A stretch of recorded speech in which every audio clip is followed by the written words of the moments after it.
मौत से क्या डरना, उसे तो आना है। बैटल ऑफ गलवान एक ऐसी मूवी जिसमें चाइनीज आर्मी को इंडियन आर्मी ने आप समझदार हो। सोचिए, चारों तरफ बर्फ ही बर्फ, हाथ में बंदूक नहीं, और सामने दुश्मन जो संख्या में ज़्यादा है और हमला करने को तैयार है। और तभी एक भारतीय अफसर सीना तान कर खड़ा होता है और कहता है, ये भारत की ज़मीन है, इसे लेने के लिए तुम्हें पहले हमें मारना होगा। जी हाँ, हम बात कर रहे हैं कर्नल संतोष बाबू की। दोस्तों, आज की कहानी किसी फिल्मी से नहीं बल्कि भारत के इतिहास से निकली हुई सच्चाई है। यह कहानी है कर्नल संतोष बाबू की है। बैटल ऑफ गलवान की फिल्म की कहानी कर्नल संतोष बाबू जीवन पर आधारित है। कहानी लद्दाख की गलवान घाटी से शुरू होती है। गलवान घाटी समुद्र तल से लगभग 15,000 फीट की ऊंचाई पर स्थित है। यहाँ तेज़ हवाएं चलती हैं, ऑक्सीजन कम होती है और जिंदा रहना भी एक चुनौती होता है। लेकिन भारतीय सैनिक यहीं खड़े होकर देश की रक्षा करते हैं। अब फिल्म में मुख्य किरदार की एंट्री होती है। नाम कर्नल बी संतोष बाबू। रेजिमेंट 16 बिहार फिल्म उन्हें दिखाती है एक सख्त, अनुशासित लेकिन दिल से बेहद संवेदनशील अफसर के रूप में। वे अपने जवानों से कहते हैं, हम यहाँ लड़ने नहीं आए हैं, लेकिन अगर देश की सीमा पर कोई आंख उठेगी तो जवाब ज़रूर मिलेगा। जवान पूरे जोश से सलाम करते हैं। फिल्म का अगला सीन कर्नल संतोष बाबू को एक आम इंसान के रूप में दिखाता है। वे फ़ोन पर अपनी पत्नी से बात करते हैं।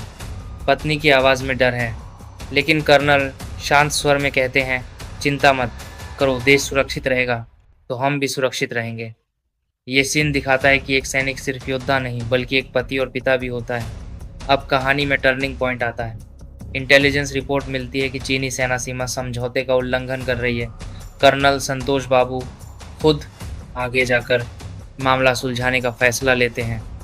उनका उद्देश्य साफ होता है, बिना युद्ध के शांति बनाए रखना। अब आता है फिल्म का सबसे खतरनाक हिस्सा। रात का अंधेरा है, तेज़ ठंडी हवा चल रही है।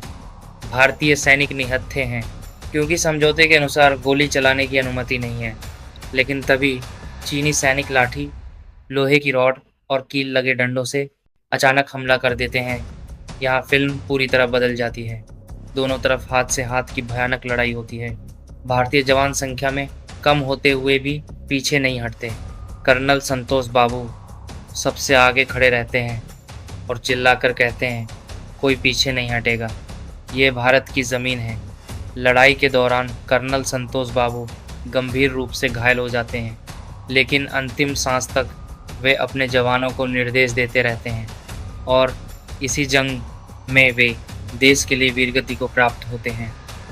पूरा दृश्य भावनाओं से भर जाता है।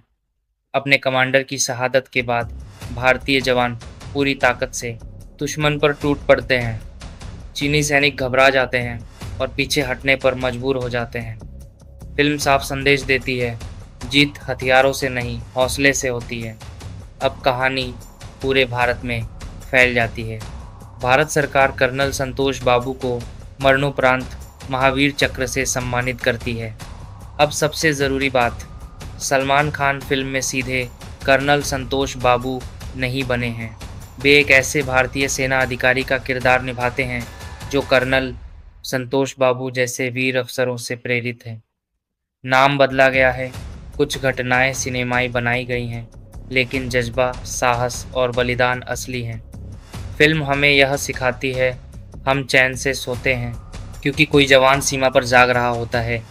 गलवान की लड़ाई सिर्फ एक झड़प नहीं थी, यह भारत के आत्मसम्मान की परीक्षा थी। फिल्म के अंत में कैमरा फिर से सीमा पर जाता है।